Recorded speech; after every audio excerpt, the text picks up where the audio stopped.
Wow. So it sounds like, man, that tells you how big of a loss it was to have not had Caitlin Clark last year healthy for this team, because this team's not going to look the same now.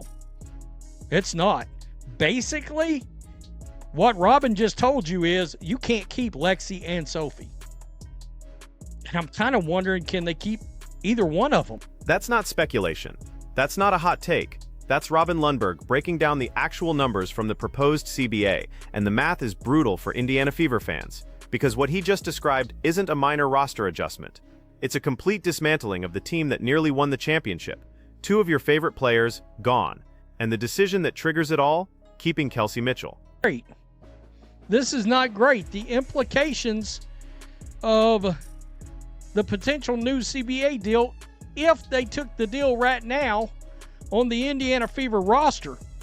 And I did a video earlier, we talked about things like the implications of a delayed season on the Indiana Fever, etc. This is a bigger issue. This is a personnel situation, and how the new salary cap and the new salary, the higher salary for average players, combined with what it's going to cost to bring back Kelsey Mitchell, could put Lexi Hull and Sophie Cunningham on the outside of the Fever looking in. Here's the situation. The WNBA and the Players Association are negotiating a new collective bargaining agreement right now. And while everyone's celebrating the massive salary increases, there's a consequence nobody's talking about. Under the proposed deal, the salary cap jumps to $5.65 million. Sounds great, right? More money for everyone. But here's what that actually means for Indiana. If Kelsey Mitchell gets a supermax contract, which she absolutely will, that's $1 million. Caitlin Clark's rookie deal is $76,000 this season. Aaliyah Boston's salary is about to skyrocket in her extension. The math that Robin just laid out shows that after you pay those 3 players, Indiana has less than the league average salary to fill out the remaining 9 roster spots. Less than average for 9 players. That's not building depth, that's filling seats with warm bodies.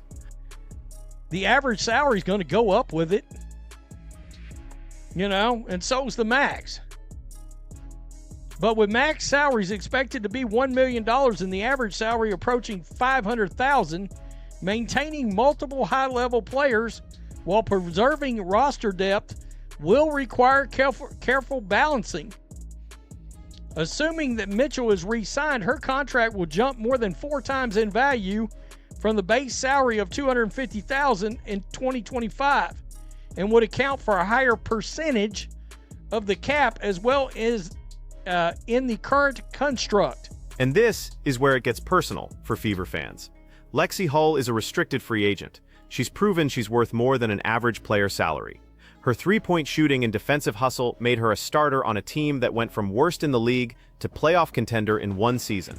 Sophie Cunningham is unrestricted. She's already said publicly she wants to come back, but she also wants a more secure contract. She's not taking a discount. Why would she? She's one of the most popular players in the league, a legitimate 6th Woman of the Year candidate, and she knows her value, so the question becomes, can Indiana afford both of them after signing Mitchell to a max deal? And according to the breakdown from Amy Costable at Front Office Sports, the answer is probably not. Only Clark, Boston, and last year's rookie Michaela Timpson are currently under contract, which means key contributors like Lexi Hull and Sophie Cunningham will also be on the market. Hull is a restricted free agent, which means Indiana can match any offers she receives, but her hustle and shooting has proven to be worth more than an average player, while Cunningham, who has made it clear she hopes to be back with the team, has also expressed desire for a more secure contract. Now, Indiana does have one advantage here. Caitlin Clark and Aaliyah Boston are still on rookie-scale contracts. Clark's deal runs through the 2027 season, Boston's ends after 2026, so for the next 2 years, the Fever are getting 2 supermax-level players for a combined $200,000 or so. That's the window. That's the championship window. Because once those rookie deals expire, both players will command 20% of the salary cap each. That's 2 supermax contracts. Add Kelsey Mitchell's Supermax, and you're looking at 60% of your entire cap dedicated to 3 players. The math doesn't work.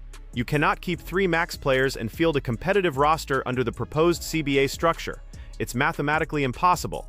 Caitlin, Aaliyah Boston, Michaela Tim. Hell, that's 4 players. And you got to figure Lexi's going to get more than an average contract.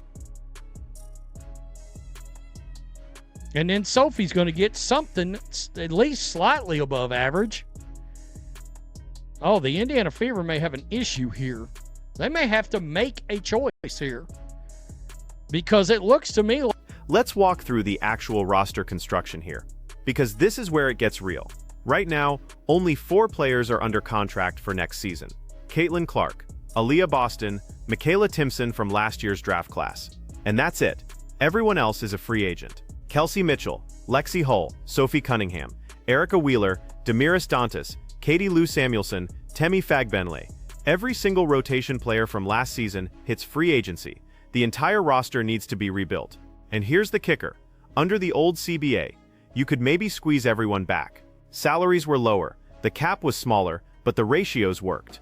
Under the new CBA, with average salaries approaching $500,000 and max contracts hitting $1 million, the squeeze is real. Together.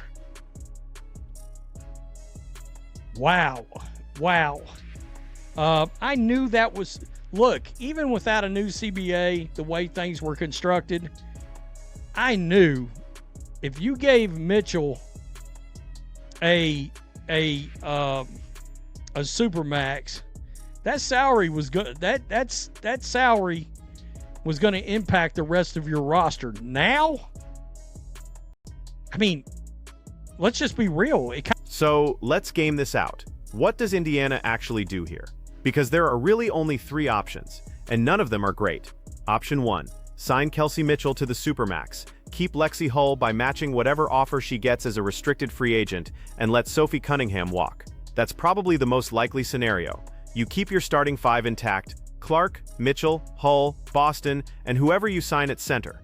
But your bench takes a massive hit. Sophie's energy, her shooting, her veteran presence, gone. And you're filling out the rest of the roster with minimum salary players. Option 2. Don't sign Kelsey Mitchell. Let her walk in free agency. Use that cap space to keep both Lexi and Sophie, and find a cheaper starting shooting guard. Maybe you promote from within. Maybe you sign a mid-tier free agent. But you're betting that Caitlin Clark's playmaking can elevate whoever you put in that spot. That's a massive gamble on a team with championship aspirations. Option 3. Trade Kelsey Mitchell before she hits free agency. Get assets back, keep your depth, and restructure around Clark and Boston as your 2 franchise cornerstones.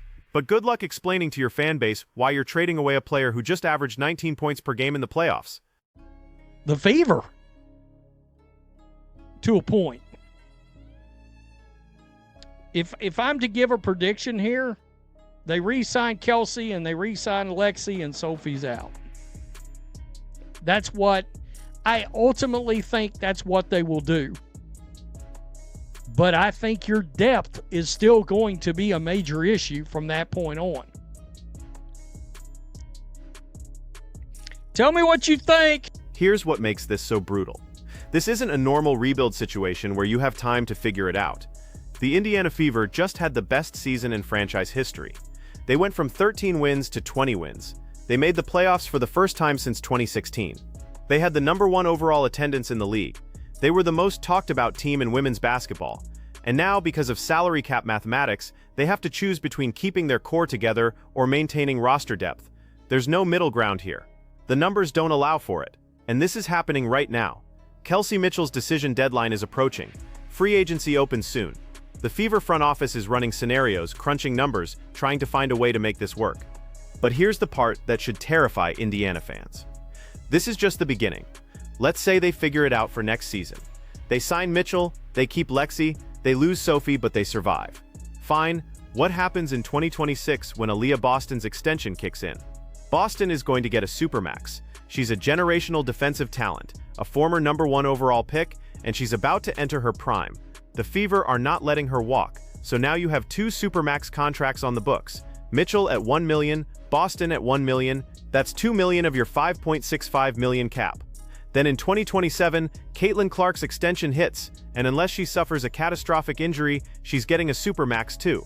That's $3 million committed to 3 players out of a $5.65 million cap. You have $2.65 million to fill out 9 roster spots. That's an average of $294,000 per player. And remember, the league average salary under the new CBA is approaching $500,000. You cannot build a championship roster with below-average players surrounding your stars. You just can't. The league is too competitive now. The talent level is too high. You need quality depth to survive an R40-game season and a playoff run. So what does Indiana do? Do they let Kelsey Mitchell walk in free agency to preserve flexibility for when Clark and Boston need extensions? Do they trade one of their stars to maintain balance? Do they go all in for the next 2 years while the rookie contracts are cheap, knowing the roster will implode after that? There's no good answer here. Every option involves losing players that fans love. Every scenario involves difficult choices that will make someone unhappy. And here's the thing that nobody's talking about. This isn't just an Indiana problem. This is a league-wide problem. Every team with multiple stars is going to face this same math. The salary cap is going up, but it's not going up fast enough to accommodate multiple max contracts and still maintain quality depth. Look at Las Vegas. They have Aja Wilson on a supermax, or Gumberit, Kelsey Plum and Jackie Young. When their extensions come up, they're facing the same squeeze. Look at New York. They have Brianna Stewart and Jonquel Jones on max deals. How do they keep Sabrina Ionescu when her extension hits? The new CBA was supposed to fix the salary problem, and it does for individual players. But it creates a roster construction nightmare for teams trying to keep cores together. Think about what made Indiana special last season. It wasn't just Caitlin Clark's brilliance. It was the chemistry. It was Lexi Hull spotting up in the corner, knowing exactly when Clark would find her. It was Sophie Cunningham coming off the bench and immediately changing the energy. It was Kelsey Mitchell taking pressure off Clark by being a legitimate second scoring option. That chemistry took a full season to develop, and now it might get blown up because of spreadsheet mathematics. Here's my prediction. Indiana signs Kelsey Mitchell to the Supermax. They match whatever offer Lexi Hull gets as a restricted free agent. Sophie Cunningham signs with another team, probably Phoenix or Connecticut, somewhere that can offer her starter money. The Fever fill out their bench with minimum salary players and hope that Clark's playmaking can elevate whoever's around her. They'll be competitive for the next 2 years. Maybe they win a championship in that window. But in 2027, when the extensions hit, the roster gets blown up. They'll have to choose between keeping Mitchell or having flexibility to build around Clark and Boston long-term. And if I'm the Fever front office, I'm choosing Clark and Boston. Mitchell is incredible, but she's 5 years older than Clark. By the time Clark hits her prime, Mitchell will be on the wrong side of 30. You build around your 25-year-old generational talent, not your 30-year-old complementary star. But that's a decision for 2027. Right now, in 2025, the decision is simpler, but still painful. Do you keep the band together for one more run, knowing it's temporary? Or do you start planning for the long-term future now, even if it means breaking up a team that fans fell in love with? The proposed CBA forces that choice. Higher salaries sound great in press releases, but the unintended consequence is that teams can't afford to keep their cores together. And for a league that's finally building sustained fan interest around specific teams and specific rosters, that's a massive problem. So what do you think Indiana should do? Sign Mitchell and lose Sophie? Let Mitchell walk and keep the depth? Trade Mitchell and rebuild around Clark and Boston? There's no perfect answer here, but I want to hear your take. Drop a comment with your solution, because this is the biggest decision the Fever franchise has faced in a decade. And whatever they choose, someone's going to be heartbroken. Hit that like button if you want more breakdowns like this, subscribe if you haven't already, and check out the next video where we're diving into how this same salary cap squeeze is about to hit 3 other contenders. This is just the beginning.